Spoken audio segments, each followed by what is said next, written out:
जब हम कॉलेज से पास आउट होते हैं और जॉब की तलाश करते हैं तो इंडस्ट्री में स्पेशली यदि हम क्वालिटी डिपार्टमेंट में अगर हम काम करते हैं तो इंटरव्यू में पूछा जाता है 7QC टूल्स के बारे में। इवन हम क्वालिटी डिपार्टमेंट में अगर हम ज्वाइन भी कर लेते हैं तो 7QC टूल्स के बारे में हमें सिखाया जाता है। तो आज हम बात करेंगे कि 7QC टूल्स में टोटल कितने टूल्स होते हैं जो प्रॉब्लम को रिजॉल्व करने के लिए यूज़ किया जाता है, और स्पेशली आज हम बात करेंगे स्कैटर डायग्राम के लिए। 7QC टूल्स में टोटल 7QC टूल्स होते हैं। Check sheet, cause and effect diagram, stratification, Pareto diagram, histogram, scatter diagram और कंट्रोल चार्ट। दोस्तों 1 से लेके 5 तक यानी कि चेक शीट से लेके हिस्टोग्राम तक हमने ऑलरेडी वीडियो हमने बनाया है और आशा करता हूं कि आपने देख लिया होगा। यदि अभी तक आपने नहीं देखा है तो आप आई बटन से देख सकते हैं या फिर हमने डिस्क्रिप्शन बॉक्स में इसका लिंक दे रखे हैं, उससे भी आप देख सकते हैं।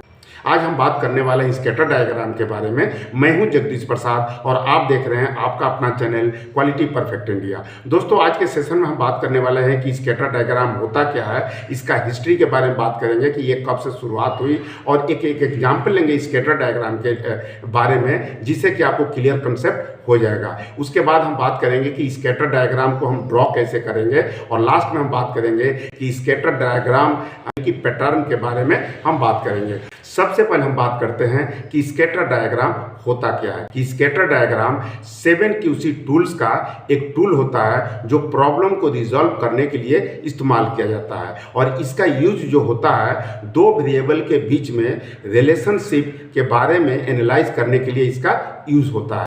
पूरी डिटेल हम बात करेंगे आगे। सबसे पहले हम बात कर लें हिस्ट्री के बारे में, यानी कि इसकी शुरुआत कैसे हुई। तो देखिए 1833 ईस्वी में इसकी शुरुआत हो चुकी थी। लोगों का कहना है कि सबसे पहले जॉन F.W. हर्शल ने 1833 ईस्वी में उन्होंने स्कैटर डायग्राम का यूज किया था, लेकिन 1870 ईस्वी के बाद इसका यूज ज़्यादा होने लगा इंडस्ट्री में। 1870 ईस्वी में फ्रांसिस गैल्टन ने अपने के कोरिलेशन कंसेप्ट जो जेनेटिक पे उन्होंने अपना स्टडी किया था, उसमें स्कैटर डायग्राम का यूज किया था। और आज के समय अगर हम बात करें तो हर इंडस्ट्री में इसका प्रॉब्लम को, क्वालिटी प्रॉब्लम को रिजॉल्व करने के लिए स्कैटर डायग्राम का यूज होता है। आइए इसको हम डिटेल और समझने की कोशिश करते हैं। आप याद कीजिए जब हम 10th क्लास या 12th क्लास में पढ़ते थे तो उस समय टीचर हमें ज्योमेट्री क्लास में ग्राफ खींचने के लिए देते थे एक्स एक्सिस और वाई एक्सिस के बीच में, जिसमें एक्स एक्सिस से कुछ वैल्यू रहता था और वाई एक्सिस हम का वैल्यू रहता, और दोनों को हम पॉइंट निकालते थे और ग्राफ बनाते थे। आइए हम बात करते हैं कि स्कैटर डायग्राम में क्या होता है। देखिए सेम स्कैटर डायग्राम में भी दो एक्सिस होता है, एक्स एक्सिस और वाई एक्सिस। एक्स एक्सिस में जो वेरिएबल होता है उसको हम इंडिपेंडेंट वेरिएबल कहते हैं, और जो वाई एक्सिस में जो वैल्यू होता है उसको डिपेंडेंट वेरिएबल कहते हैं। इंडिपेंडेंट वेरिएबल किसे कहते हैं? जब उसका वैल्यू दूसरे पर निर्भर नहीं करता है उसको हम इंडिपेंडेंट वेरिएबल कहते हैं, और वाई एक्सिस को डिपेंडेंट वेरिएबल कहते हैं क्योंकि वह डिपेंड करता है एक्स एक्सिस पर। यानी कि अगर एक्स एक्सिस बढ़ता है या घटता है तो उसका इफेक्ट वाई एक्सिस पे पड़ता है। तो स्कैटर डायग्राम में दो एक्सिस हुआ, एक्स एक्सिस और वाई एक्सिस।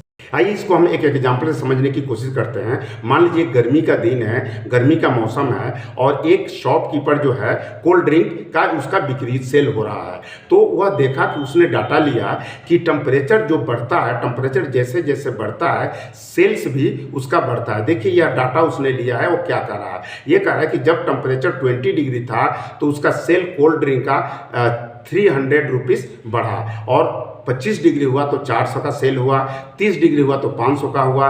इस तरह से वो देखते गया कि 45 डिग्री टेम्परेचर जब बढ़ गया तो उसका सेल भी बढ़ गया 1200। तो इस तरह से ये डाटा से हमें क्या पता चलता है? देखिए इस डाटा से हमें यह पता चलता है कि जैसे जैसे टेम्परेचर बढ़ रहा है वैसे वैसे सेल बढ़ रहा है। तो इसमें देखिए दो वेरिएबल है, एक टेम्परेचर दूसरा सेल। जैसे कि हमने बात किया था कि दो वेरिएबल होते हैं। अब बताइए एक्स एक्सिस में कौन सा लेंगे?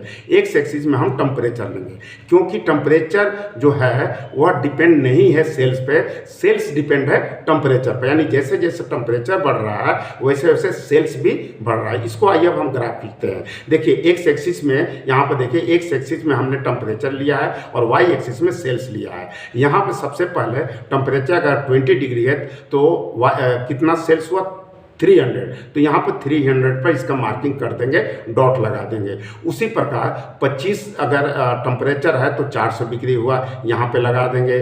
30 डिग्री का टेम्परेचर तो 500 डिग्री हुआ, इस तरह से यहाँ पे लगा देंगे। इस तरह से लगाते लगाते 45 डिग्री टेम्परेचर पे हम देख रहे हैं कि 1200 तक जाए तो यहाँ लगा देंगे और इसको एक लाइन से इसको मिला देंगे। देखिए इसको लाइन से मिलाने से हमें क्या इसमें दिखता है, हमें ये दिखता है कि जैसे जैसे टेम्परेचर बढ़ रहा है वैसे वैसे सेल भी बढ़ रहा है। तो इस ग्राफ को हम स्कैटर डायग्राम कहते हैं। तो दोस्तों इस एग्जाम्पल से आपको क्लियर कंसेप्ट हो गया होगा कि स्कैटर डायग्राम किसे कहते हैं। आइए हम बात करते हैं कि स्कैटर डायग्राम को कितने स्टेप में हम ड्रॉ कर सकते हैं।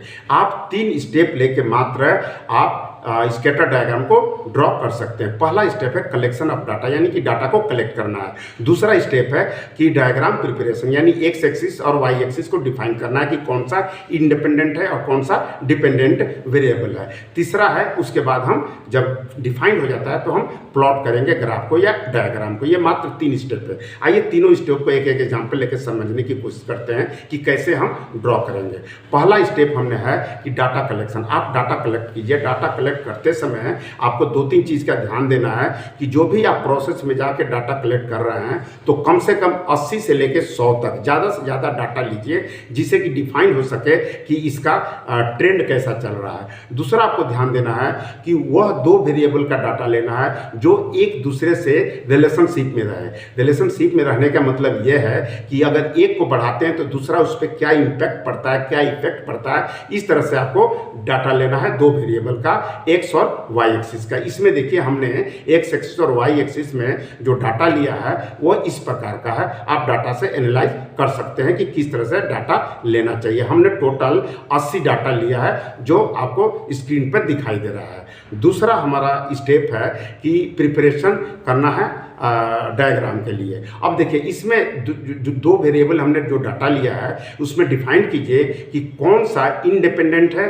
कौन सा डिपेंडेंट है। इंडिपेंडेंट को हम एक्स एक्सिस में ले लेंगे और वाई एक्सिस में हम डिपेंडेंट को ले लेंगे। इंडिपेंडेंट का मतलब कि जिसका अगर हम वैल्यू बढ़ाते हैं तो वाई का वैल्यू बढ़ता है घटता है, उसका क्या इम्पैक्ट पड़ता है। तो इस तरह से हम डिफाइन करेंगे कि कौन सा वैल्यू एक्स एक्सिस के लिए है और दूसरा वेरिएबल कौन वाई एक्सिस के लिए है। तीसरा है अब इसको हम प्लॉट करेंगे। देखिए प्लॉट हम करते समय हम देखेंगे कि यहाँ पर देखिए जो एक्स एक्सिस में हमने जो डाटा लिया है वो जैसे जैसे बढ़ रहा है वैसे वैसे वाई का भी वैल्यू बढ़ रहा है। तो अब देखिए इसको हम कैसे प्लॉटिंग करेंगे।